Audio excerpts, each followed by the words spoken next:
On March 28, 1986, the morning fog had not yet dissipated in Hulan County, Harbin City, Heilongjiang Province. 58-year-old Auntie Wang, as usual, carried her bamboo basket out to buy vegetables. The stairwell was unnaturally quiet. The usual sounds of doors closing, bicycle bells ringing, and children crying had all but disappeared, leaving behind only a faint hint of a fishy sweetness lingering in the damp, heavy air. At the second-floor corner, he found Officer Li Jianguo's door slightly ajar. Dark red liquid seeped through the door crack, forming a winding river on the cement floor, with the putrid smell of blood rushing toward her. Auntie Wang's scream shattered the morning stillness.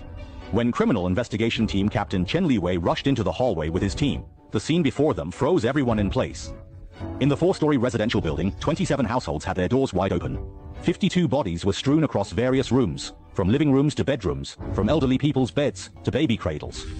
Blood had soaked through bedding, curtains, and floors. The youngest victim was just 3 years old, the oldest 72. Most were wearing pajamas, maintaining their sleeping positions. The fatal wounds were all in the neck or heart. The windows were neatly aligned as if by a surgeon's scalpel. Most horrifying were 8 large characters written in blood on the wall. Hulan Hero executing heavenly justice. The handwriting was wild like knife strokes, with blood droplets at the ends creating speckled patterns on the wall. The crime scene investigation lasted 3 days. Technicians found one half of a size 44 shoe print on windowsill number 23.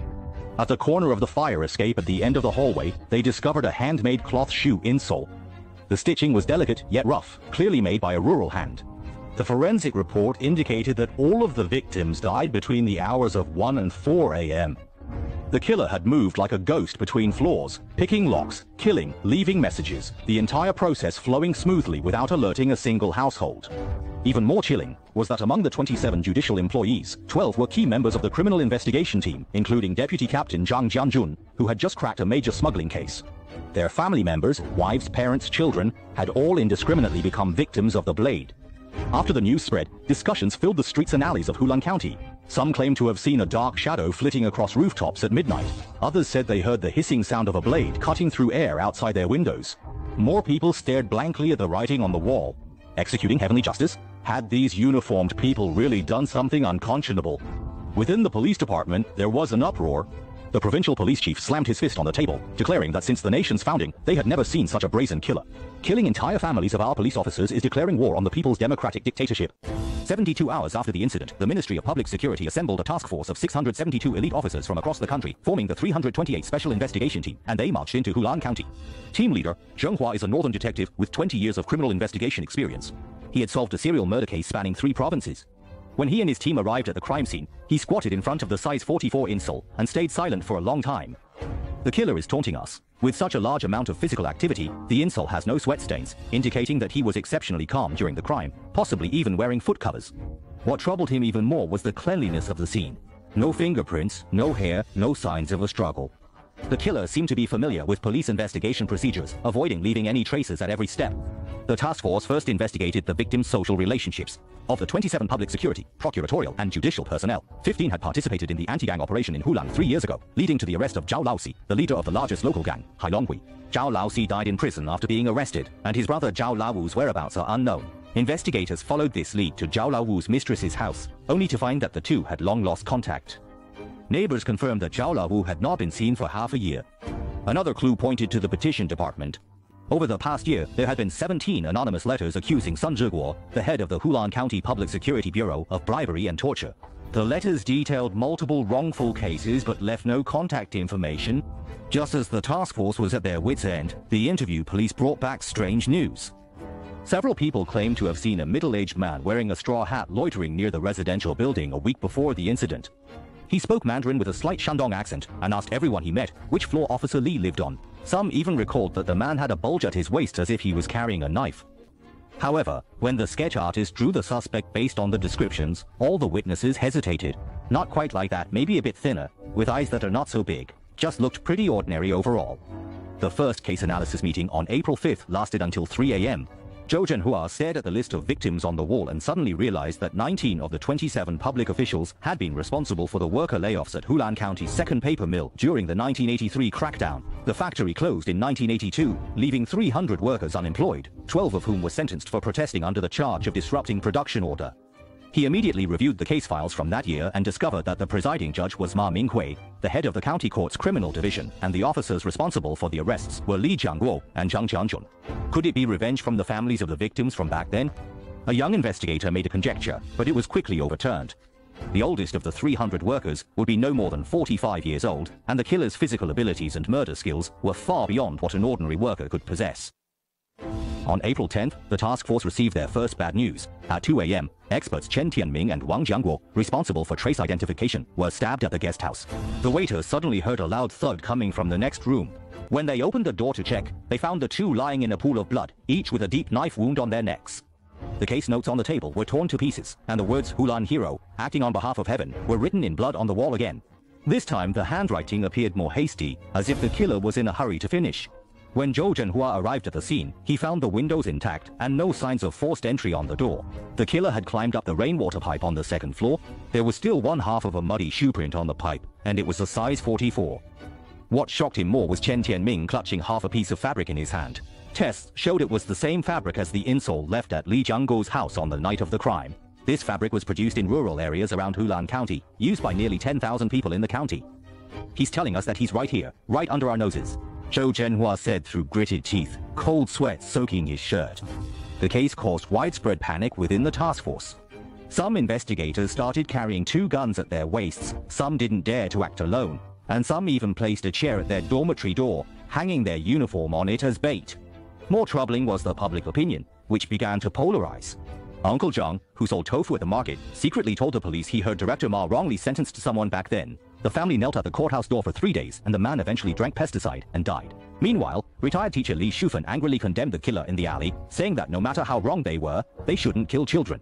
The Li family's 5-year-old girl didn't understand anything. On April 15th, reward notices were posted all over Hulan County's streets and alleys. A reward of 50,000 yuan was offered for providing clues, and 100,000 yuan for directly capturing the killer. This equaled 20 years' salary for an ordinary person then. However, just 3 days later, the police officers who were guarding the reward notices discovered that the word killer on many of the posters had been altered to hero using a red pen. Some even wrote in crooked chalk below, kill corrupt officials. The task force was pushed to the brink of despair by Deputy Director Zhang's case on April 18th. That night, Deputy Director Zhang Guanglin was at home playing with building blocks with his 8-year-old son, while his wife brewed herbal medicine in the kitchen. According to the neighbors, around 10:10 p.m., they heard a crashing sound from outside the window, like glass breaking. When they rushed out, they saw the second-floor window of Zhang Guanglin's house wide open, the curtains fluttering in the night wind, and the sound of a child crying from inside. The scene was more gruesome than the previous 2. Zhang Guanglin was lying face down on the living room floor, still holding the gun he hadn't had time to draw, with a fatal wound on the back of his neck. His wife was lying at the kitchen door, the ladle in her hand dropped on the floor, soup spilled on the tiles. Their 8-year-old son was curled up in the corner of the bed. The knife wound on the neck has stopped bleeding. The killer actually spared this child. The blood writing on the wall, this time only 4 big characters, Hulan Hero. The handwriting penetrated the wall as if carved with a knife tip. What made the police even more nervous was that Zhang Guanglin's gun, a Type 54 pistol, along with 6 bullets, had disappeared. The killer is escalating. Zhou Zhenhua stared at the crime scene photos, his voice low. Before he used a knife, now he has a gun. More importantly, he left behind a witness. The child mentioned that when the killer entered the room, he was wearing a black mask and only said, "Don't make a sound," before proceeding to kill his parents. Why spare the child? Was it a mistake or intentional? The forensic report gave an even more shocking conclusion. Zhang Guanglin's wife died half an hour before him. In other words, the killer killed the woman first and waited for Zhang Guanglin to come back. He was waiting for a target with a gun.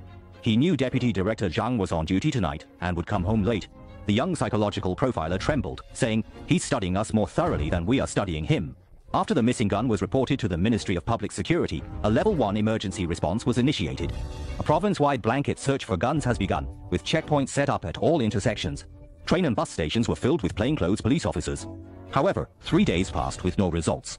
Even more bizarre, on the morning of April 20th, the task force received an anonymous letter. The cowhide envelope only had 4 characters, to Zhou Zhenhua. Inside was a piece of yellowed letter paper. Written in red pen, "You are incompetent. 100,000 reward is not as satisfying as my knife." In the lower right corner of the letter paper was a drawing of a blood-dripping knife, with a red string wrapped around the handle, exactly like the decoration on Zhang Guanglin's gun. On the 10th day after the reward notice was issued, a retired old cadre broke the silence. 72-year-old Chen Yongnian, former deputy director of the Hulan County People's Congress Standing Committee, was quite prestigious locally. He slammed the table in front of the county cultural center. What is 50,000 yuan? I, Chen Yongnian, will add another 50,000 yuan, making it 100,000 yuan. I don't believe we can't catch this killer.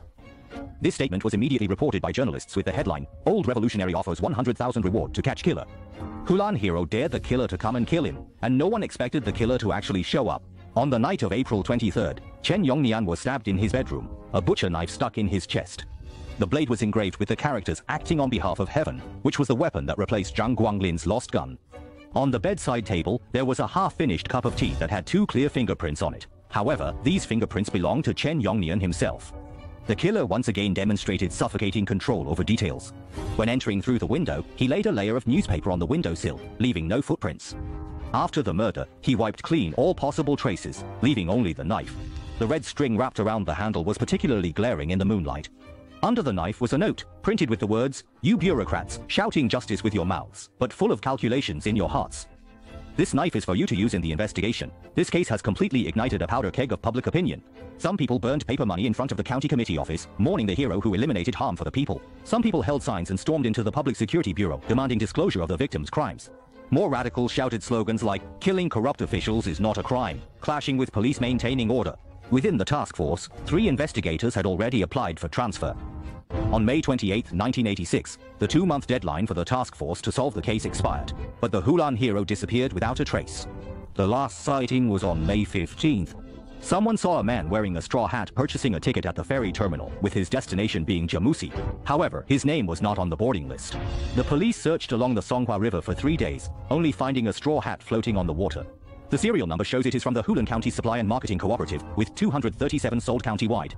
For the next 30 years, the police never gave up the pursuit. In 1992, with the widespread use of DNA technology, the task force re-examined the bloodstains and skin flakes on the insole, discovering the killer had a rare Rh-negative blood type, commonly known as panda blood. Only about 100 people in the province matched this condition. In 2005, with the launch of the National Online Fugitive Tracking System, the Hulan Hero was listed as a Class A wanted criminal, and the reward increased to 500,000 yuan. In 2016, criminal investigation experts used big data to analyze the crime routes of that year, discovering the killer was very familiar with the layout of the residential buildings and the schedules of public officials. He likely lived within the community or received information from insiders who were part of it.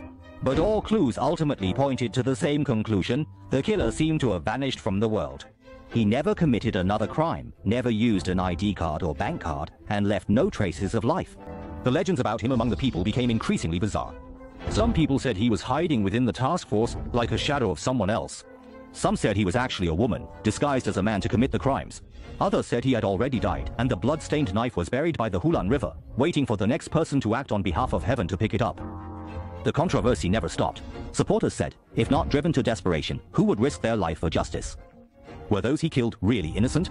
Opponents angrily retorted, even if they were guilty, it was not his place to judge them. It was not his role to decide their fate. The elderly, children and aunts, this is outright terrorism, and the authorities have remained silent. The case file with the number 328 has never been closed.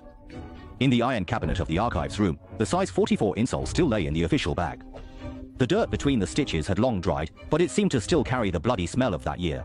In 2025, when we revisit this past, the true identity of the Hulan Hero remains a mystery. Is he a thug? A murderer? Or some kind of extreme embodiment of social conflict? Perhaps the answer is no longer important. What matters is that this case is like a mirror, reflecting the growing pains and fractures of that era, reflecting the eternal struggle between the rule of law